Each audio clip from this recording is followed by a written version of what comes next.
Kim Chiu muling inasar sa It's Showtime at namigay pa ng regalo sa isang Kim Pao fan. Happy for you, Kimi. Yung mga kabike mo, gano'n. Hello. Kim, nasunugan pala si Nanay B. 10,000 sa akin. Muli na namang inasar si Kim Chiu ng kanyang mga co-hosts dahil sinabi ng mga ito na nakita nila ang bike adventure ni Kim at Paolo Avellino. Hirit pa ni Vong Navarro ay may gusto ka bang batiin? Natawa naman si Kim Chiu at sinabing hello sa madlang people.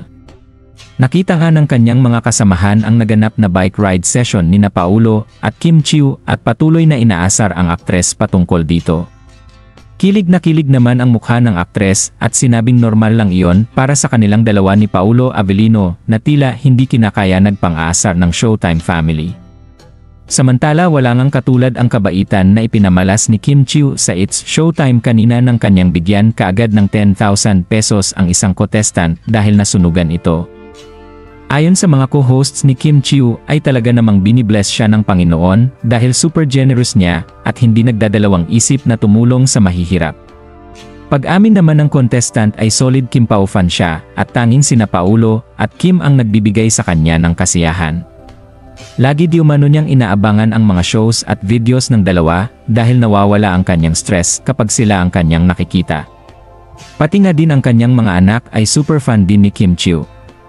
Medyo na-touch naman si Kim Chiu dahil kahit mahirap ang buhay ng babae ay ipinapakita pa din niya ang pagmamahal at pagkaidolo sa aktres. Na-touch siya sa kanyang mga fans dahil palagi nitong sinusuportahan ang mga shows nila ni Paolo Avellino. Pahayag naman ni Kim Chiu ay abangan ni nanay ang paparating na movie nila ni Paolo Avellino under Star Cinema. Ayon naman sa babae ay tiyak na kanyang papanoorin sa big screen ang kanilang upcoming movie. Anong masasabi niyo sa balitang ito? Comment down below. Maraming salamat sa panonood.